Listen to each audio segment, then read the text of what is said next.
Ya'ti yaumal qiyamati, ada orang nanti pada hari kiamat dia akan mati menghadap Allah bisolatin, solatnya banyak. Solat qabliyah, solat ba'diyah, solat tahajud, solat witir, solat duha, solat isyraq, solat awabin, solat tasbih. Wa zakatin, zakat, wakaf, infak, sedekah, bangun masjid, pondok pesantren. Wa siyamin, puasa Senin Kamis, puasa Nabi Daud, puasa ayyamul bait, puasa 6 hari di bulan Syawal, puasanya banyak. Tapi ternyata amalnya itu tidak bisa menolong dia. Sebab apa? Mat'amuhu haram, karena memakan harta orang lain. Akala mala hadza, memakan harta si fulan. Wa safaka dama hadza, menumpahkan darah si fulan. Wa daraba hadza, memukul si fulan, menganiaya si fulan, menzalimi si fulan. Diambil salatnya diberikan pada orang yang dia aniaya, diambil puasanya diberikan pada orang yang dulu dia zalimi, diambil sedekahnya diberikan pada orang yang pernah dia sakiti. Faniyat hasanatuhu, habis amalnya, tapi orang yang menuntut masih banyak. Lalu apa yang terjadi? Diambil dosa mereka, diambil dosa orang yang pernah dia zalimi, turihat ilahi, dicampakkan kepada dia, summa turiha finnar, lalu dia dicampakkan ke dalam api neraka.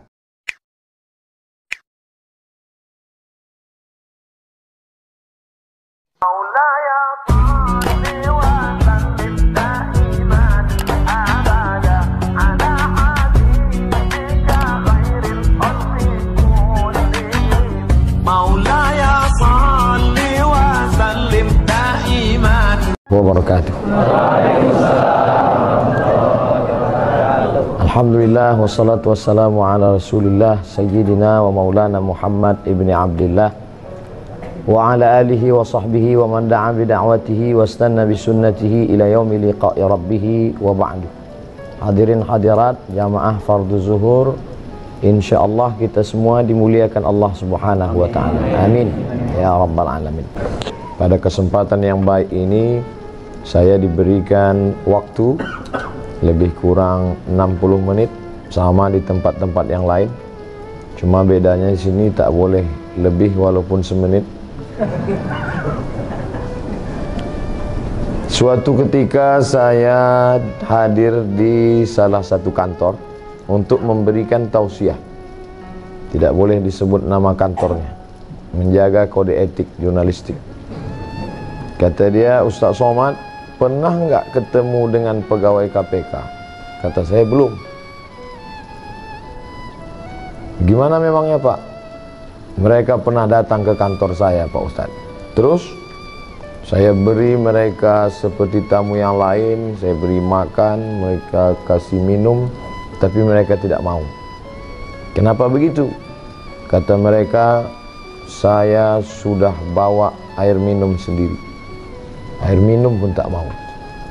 Wah, masih manusia mereka, manusia juga.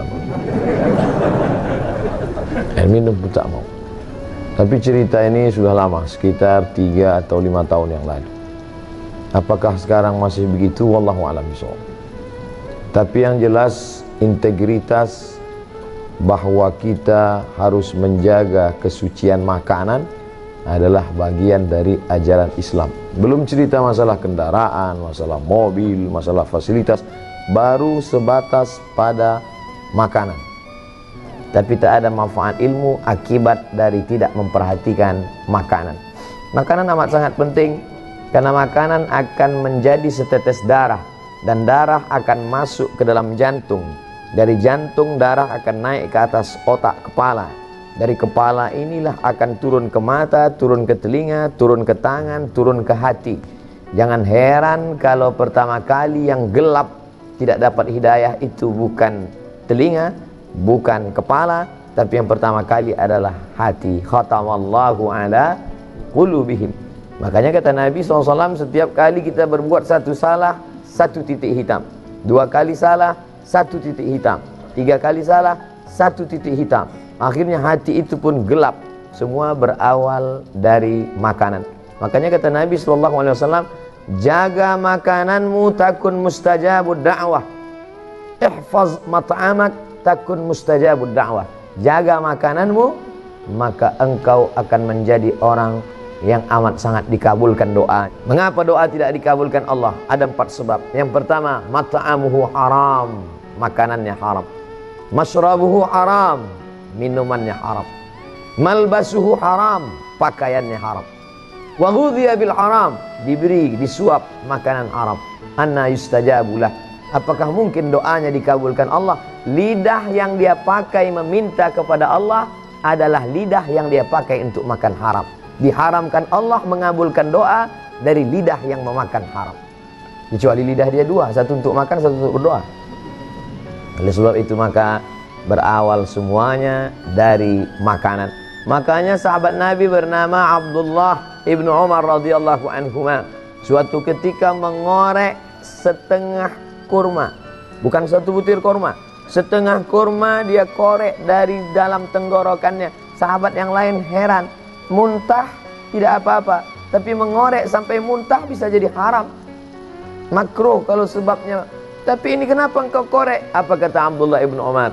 Tadi aku makan satu kurma, setelah itu aku makan sebelah, yang satu masih tertahan. Datang orang lalu mengatakan, kamu tadi makan apa? Saya makan kurma. Kurma itu dari siapa? Dari si fulan yang memberikan makan kurma. Kamu tahu tidak kalau dia itu hasil usahanya syubhat? Syubhat masih remang-remang, belum pasti betul haram. Tapi Nabi mengatakan, famanittaqas syubhat, siapa yang menjaga dirinya dari syubhat, faqad istabra'a li dinihi wa 'irdihi, dia sudah menjaga agamanya dan menjaga kehormatannya. Dulu orang yang menjaga makanannya dari yang syubhat, dari yang tidak jelas ini, orang itu disebut dengan orang yang wara. Wara artinya menjaga diri dari yang syubhat. Takwa menjaga diri dari yang haram. Dulu kalau ada orang mengatakan, tadi baru saja ada orang datang membawa uang kemari dan saya menolaknya, orang itu akan dikatakan kamu adalah orang dua, wara atau takwa. Hari ini kalau kita berkata, tadi ada orang membawa harta yang banyak tapi saya tidak mau, saya tolak, maka sepakat teman-teman kita akan berkata, kamu adalah orang yang bodoh. Kenapa tidak diambil? Itu haram saudaraku. Aku tidak ingin merusak doaku, lidahku. Itu memang haram, tapi kita keluarkan saja 2,5% jadi halal toh. Dia bahkan tahu bagaimana cara membersihkannya. Itu memang haram, brother. Tapi kalau kita pergi ke umroh, kita nangis di pintu Ka'bah, selesai. Menangis di pintu Ka'bah, ya Rab, ya Allah, ya Allah. Bagaimana mungkin memberikan sesuatu yang haram? Berapa banyak orang yang sampai ke tanah suci berharap kepada ampunan Allah, labbaik Allahumma labbaik, labbaik la syarika lak labbaik. Apa jawab malaikat? La labbaik wala sa'daik. Kau tidak dapat haji mabrur, umrahmu tidak diterima. Kenapa begitu? Zaduka haram, karena kau berangkat dengan uang haram. Saudara yang dimuliakan Allah Subhanahu wa taala, hari ini yang paling mahal adalah integritas. Hari ini yang paling mahal adalah harga diri. Betapa banyak orang menjual harga dirinya karena ada yang lebih mahal dalam diri dia, dunia.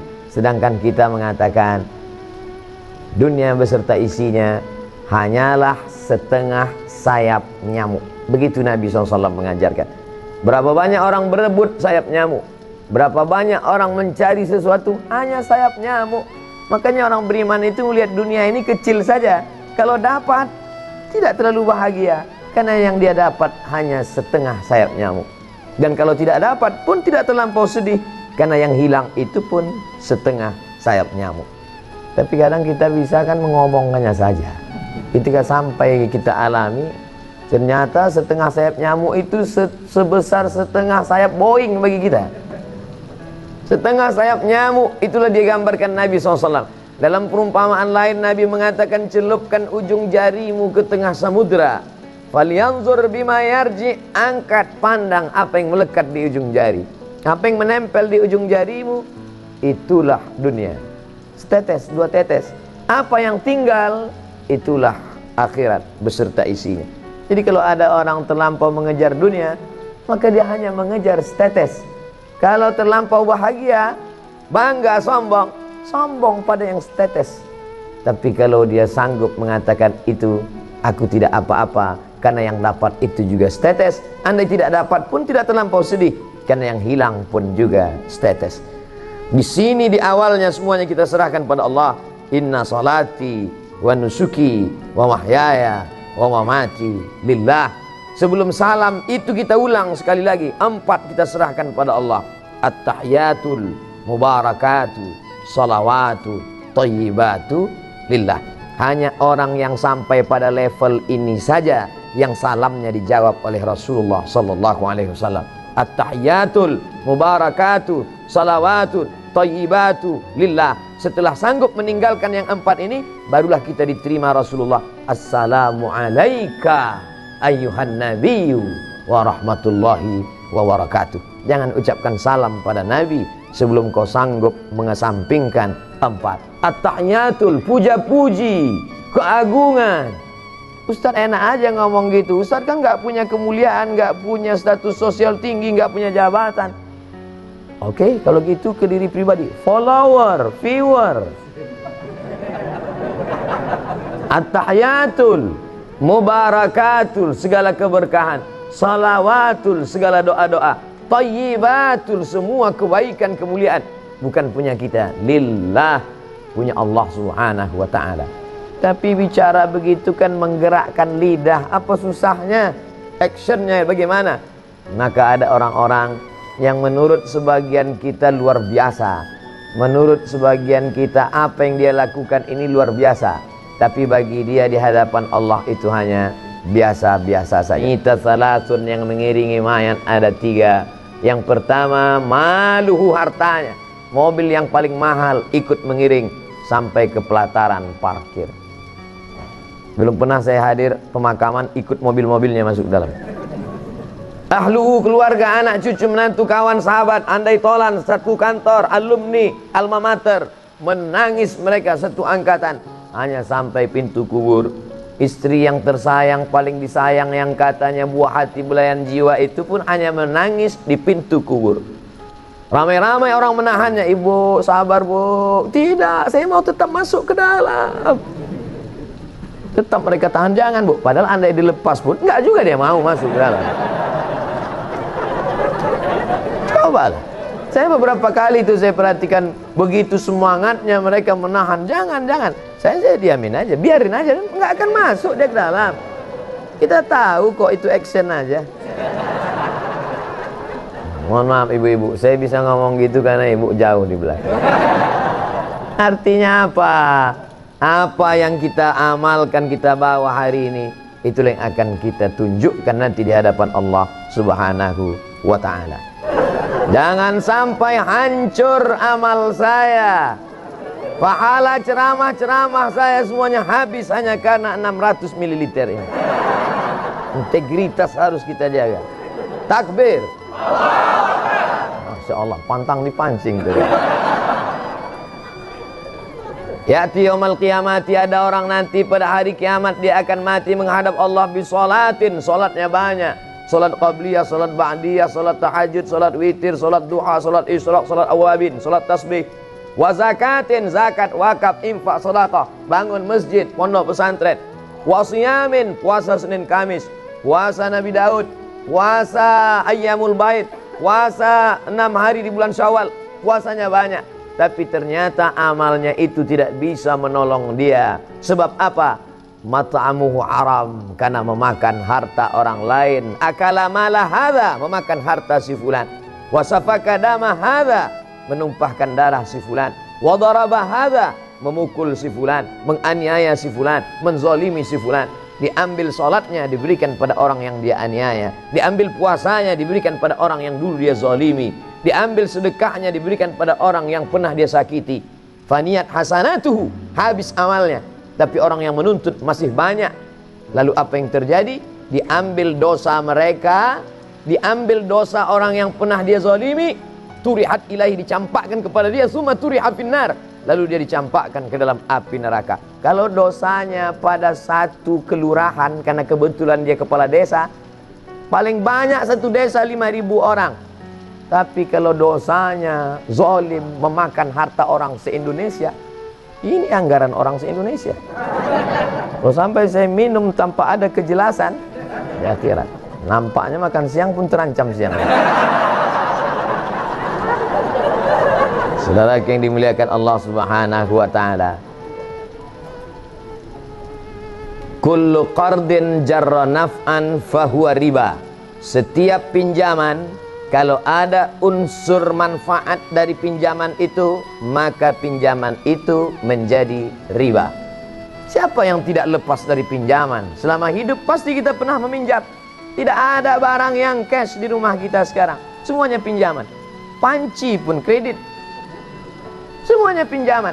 Andai saya meminjam kepada Bapak, saya tak tahu nama-nama Bapak, tak tahu saya. Satu-satunya yang saya tahu nama di sini cuma Pak Novel Baswedan. Saya pinjam uang Bapak 5 juta Pak. Oke Ustadz, nih pakai duit 5 juta. Pinjam ya Pak? Iya. Lalu kemudian besok 2-3 hari, boleh saya pinjam motornya? Apa pakai Pak Ustadz? Maka motor yang saya pakai itu sudah saya pakai unsur manfaat. Kullu qardin jarra naf'an. Kalau meminjam ada mengambil manfaat, maka manfaatnya itu adalah riba.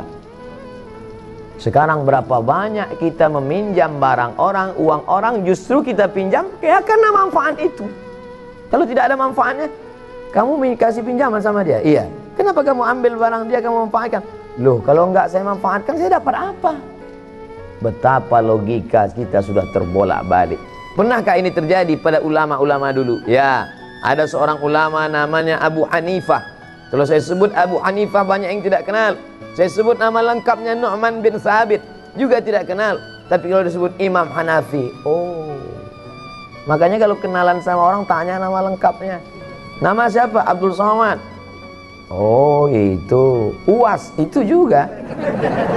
Ustaz Abdul Somad. Abu Hanifah, Nu'man bin Thabit, Imam Hanafi meninggal di Kufah, Irak tahun 150 Hijrah. Kemudian ada orang meminjam uang dia, dan ketika itu dia bertamu ke rumah orang tersebut. Di depan rumah orang itu ada sebatang pohon kayu yang rindang, dan dia tegak di tengah panas.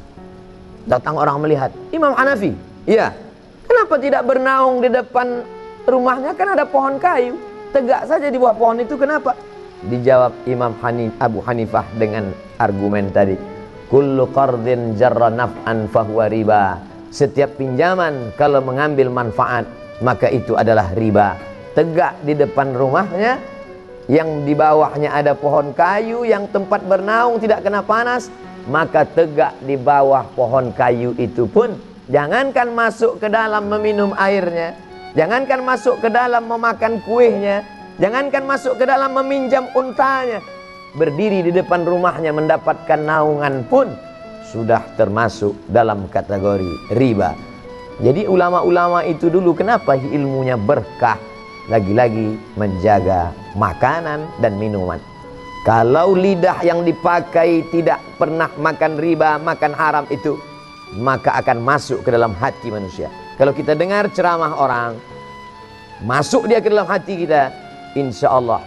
Tapi kalau tidak, ini nanti di akhir coba ceritakan masuk atau tidak. Kalau tidak, berarti lidah saya ini sudah makan macam-macam. Saudara yang dimuliakan Allah Subhanahu wa taala, tapi Allah tidak bebani kita di luar kemampuan kita. La yukallifullahu nafsan illa wus'ah. Dengan kusebut namamu, tidak ada satupun yang datang menimbulkan mudarat, tidak satupun yang dapat memudaratkan aku, baik di langit maupun di bumi, apalagi pegawai KPK. Harus dibaca itu, ada keyakinan yang kuat bahwa kita ditolong oleh Allah Subhanahu wa taala. Syarat pertolongan Allah turun, maka jangan pernah melawan perintah Allah.